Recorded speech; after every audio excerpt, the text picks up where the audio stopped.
अब आगे देखते हैं। दो और प्रकार के डेटाबेस हैं। एक है विश्लेषणात्मक डेटाबेस और दूसरा है पाठ्यवस्तु डेटाबेस।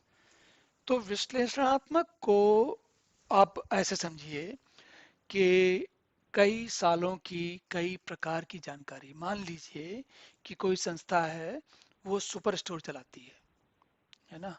जैसे अमेरिका का वॉलमार्ट है मान लीजिए। तो अमेरिका का वॉलमार्ट लगभग 60 से 70 सालों से चल रही है वो संस्था। और उसके उसके जो उसके सुपर स्टोर हैं वो पूरे अमेरिका में 1000 या उससे भी ज़्यादा हैं, है ना। और वो लगभग हर प्रकार का, बहुत बड़े बड़े स्टोर होते हैं, बहुत बड़ी बड़ी दुकानें होती हैं, बहुत बड़े बड़े इनके, इतनी बड़ी दुकानें होती हैं, बहुत बड़े गोदाम की तरह लगती हैं, है ना। और मतलब ये एक अच्छी खासी मॉल से भी बहुत बड़े होते हैं। तो अब उसमें हर किस्म का सामान मिल रहा है आपका। और पिछले, लेकिन अब उनको क्या देखना है, कि उनको देखना है कि हमारी बहुत बड़ी दुकान है, इतनी बड़ी दुकान है कि मान लीजिए फुटबॉल के फील्ड जो मैदान होता है ना, उससे भी बड़ी दुकान है। तो उसमें इतना सारा सामान रखा हुआ है, लेकिन हर अलमारी पर जो सामान रखा है उसमें अलमारी में जो ग्राहकों के खरीदने उठाने के लिए सामान रखा है, वो सारा का सारा सामान अ, एक जगह घेरता है। जब जगह घेरता है तो, और वॉलमार्ट खुद तो सामान बनाता नहीं है, बनाता सामान तो किसी और ने बनाया है। वॉलमार्ट केवल अपनी अलमारी पर रखता है ताकि ग्राहक लोग देखें और बेच के चले जाएं। तो होता क्या है कि अब एक कोई चीज पकड़ते हैं, मान लीजिए कि डबल रोटी या ब्रेड होती ना। अब अमेरिका में मान लीजिए 15 या 20 प्रकार की ब्रेड बनाई जाती हैं और वो खाई जाती हैं। शायद ज़्यादा भी होंगी, पर हम एक मान लेते हैं कि 15 या 20 प्रकार की हैं। अब इनमें से कौन, और उनके सबके जो बनाने वाले हैं अलग अलग कंपनियां हैं। तो सब लोग जो है वो उनके प्रतिस्पर्धा आपस में चलती है कि भाई वॉलमार्ट के स्टोर में हमारी ब्रेड रखी जाए। और ब्रेड रखी जाए तो वो अलमारी में जगह गिरती है। अब ब्रेड जो होती है, ब्रेड का जो पैकेट आता है वो लगभग आपका समझिए 8-10 इंच का लंबा, और 4-4 इंच चौड़ा, ऊंचा और चौड़ा। तो जगह घेरता है। अब वॉलमार्ट कैसे कैसे इस बात का निर्णय करे कि किसकी ब्रेड रखनी है और किसकी नहीं रखनी है। तो वो क्या करते हैं, वो लगातार पिछले हफ्ते कौन कौन सी ब्रेड कब बिकी, कितने दिन के कौन सी बिकी, पिछले महीने कौन सी बिकी, जब जब कोई त्योहार का सीजन आता है तब कौन सी ब्रेड बिकती है, जब गर्मियाँ आती है तो कौन सी ब्रेड बिकती है, सर्दियाँ आती है तो कौन सी ब्रेड बिकती है। इस प्रकार के सारी जानकारी को पहले तो इकट्ठा करते हैं कि कब कौन सी बिकी, है ना। और अगर वो ग्राहकों का हिसाब किताब रख रहे हैं तो उनका भी ध्यान रखते हैं कि कौन से किस क्षेत्र में क्या सामान ज्यादा बिका, वगैरह वगैरह, ये सारी जानकारी है। अब इस सारी जानकारी का विश्लेषण करके वॉलमार्ट ये पता लगा सकती है कि किसका सामान रखने में वॉलमार्ट को ज्यादा फायदा है। भाई वॉलमार्ट खुद व्यापार है, तो वो चाहता है कि हमारा फायदा होना चाहिए किसमें। तो वो उसका सामान तो नहीं रखेगा जिसका की सामान कम बिकता हो, क्योंकि सामान बिकेगा ही नहीं। और भाई एक बार एक एक बेचने वाला जिसने ब्रेड बनाई है, वो एक ब्रेड पर एक एक ही बार तो कमीशन देगा, बार बार तो देगा नहीं। तो अगर ज्यादा ब्रेड बिकेंगी तो ज्यादा कमीशन मिलेगा वॉलमार्ट को, या ज्यादा हिस्सा मिलेगा उसको। तो अब समझने की बात यह है कि ये वॉलमार्ट को ये सब कुछ कैसे समझ में आए। तो वो क्या करते हैं, सालों की जानकारी लिख करके कंप्यूटर में डालते हैं, फिर उस जानकारी को लेके अलग अलग किस्म के विश्लेषण करते हैं। और उन विश्लेषणों से जब उत्तर मिलते हैं तो उस उत्तर के अनुसार कौन सा सामान रखना है, कौन सा नहीं रखना है, ये सारे निर्णय करते हैं। तो और ये जानकारी बहुत बड़ी बड़ी होती है, मतलब करोड़ करोड़, 10 लाख करोड़, 2 करोड़, 4 करोड़, और भी ज्यादा भी हो सकती है। तो जब इतनी सारी जानकारी सामान का, इतने सारे लोग दिनों का हिसाब किताब रखोगे तो आपको बहुत बड़े बड़े कंप्यूटर चाहिए होते हैं, सर्वर चाहिए होते हैं। बहुत बड़े डेटाबेस चाहिए होते हैं। तो जो विश्लेषणात्मक डेटाबेस होते हैं ये खास करके ये बहुत बड़े होते हैं। और लेकिन ये इनसे इनका उत्तर तुरंत नहीं मिलता, विश्लेषण करने में लगती है देर। तो कई घंटे लग जाते हैं, कभी कभी दिन भी लगते हैं, निर्भर करता है कि कितना बड़ा काम आपने कंप्यूटर से बोला है।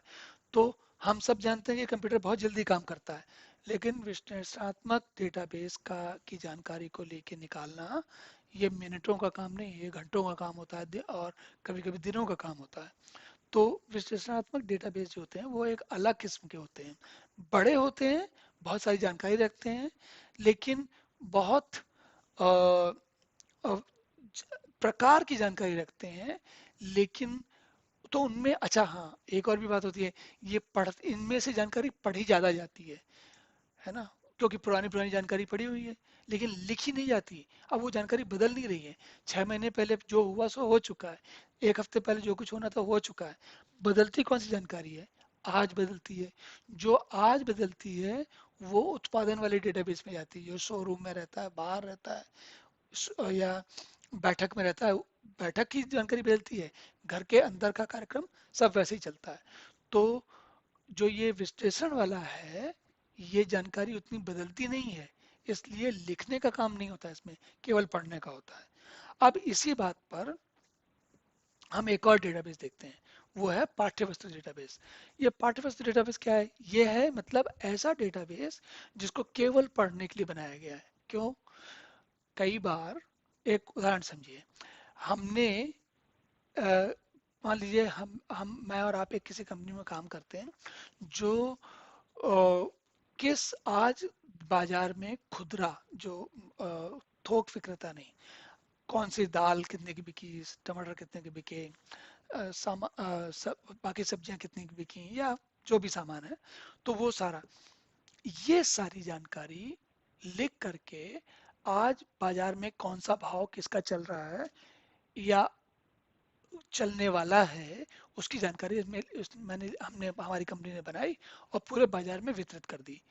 अब क्या होता है, हमारी जानकारी के आधार पर जो बाकी के दुकानदार हैं वो सब अपना दाम चीजों का लगाते हैं, अपनी मर्जी से नहीं लगाते वो।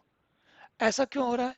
क्योंकि उनको भरोसा है कि जब हम जो दाम बताकर बेच के जो दाम विश्लेषण करके या तरीका किसी तरीके से निकाल के हम बता रहे हैं, उस दाम पर अगर वो सामान बेचना चाहेंगे तो बहुत अ, ज्यादा उनको मुनाफा होगा, लाभ बहुत होगा, तो वो हमारा भरोसा करते हैं।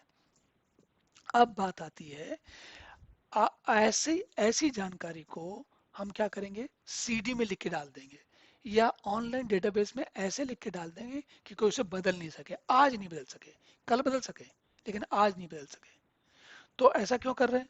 ऐसा इसलिए कर रहे हैं क्योंकि अगर हमारी जानकारी, हमने जानकारी दी, हमारी कंपनी ने जानकारी दी लोगों को, और हर दुकानदार ने कुछ, किसी ने अपनी बदल दी, तो क्या होगा कि लोगों का हमारे ऊपर विश्वास उठ जाएगा। वो वो कहेंगे ये तो पता नहीं, जब जो जानकारी उन्होंने दी है वो सही है कि नहीं है। तो ऐसी विशेष जानकारी जिसको कि हम नहीं चाहते कि बदल दी जाए, उसे रीड ऑनली डेटाबेस में या पाठ्यवस्तु डेटाबेस में लिखा जाता है, जिससे कि वो केवल अ, पढ़ी जा सके, बदली ना जा सके। और ये आवश्यक होता है इसलिए ताकि हम जो है उसको, उस जानकारी को कि पे लोगों का भरोसा, विश्वास जो है बना रहे। और ये एक कारण बताया मैंने, और भी कारण हो सकते हैं, खाली भरोसा या विश्वास ही कारण नहीं है, और भी कारण हो सकते हैं। कभी कभी लिखने और पढ़ने दोनों के उस परिस्थितियों में क्या होता है, जैसे ऑनलाइन बनाया मान लीजिए आपने, तो उसमें तो आप लिख भी सकते हो, पढ़ भी सकते हो, क्योंकि वो तो सीडी है नहीं। लेकिन उसमें भी ये रोक लगा दी जाती है, क्योंकि उसका नियम ऐसा होता है। तो ये नियम का इसका कारण नियम है या आवश्यकता है, और ना कि अ, ना कि ये कि हम कर सकते हैं ऐसा कि नहीं कर सकते। मतलब सीडी में लिख सकते हो आप, ऑनलाइन में सीडी में नहीं लिख सकते हो, और ऑनलाइन में लिख सकते हो, नहीं भी लिख सकते हो। पर इन दोनों चीजों को संभालने का जो कारण है, मुख्य बात ये ध्यान रखने की है, ऐसी जानकारी है जो केवल पढ़ी जा सके, बदली ना जा सके। जैसे कि वो चीजों के दाम हुए, या सरकार के टैक्स के नियम हो, कुछ हो सकते हैं ऐसी चीजें। तो ये हुई विश्लेषणात्मक और पाठ्य वस्तु डेटाबेस के बारे में बातचीत। अब इसके बाद आगे देखते हैं।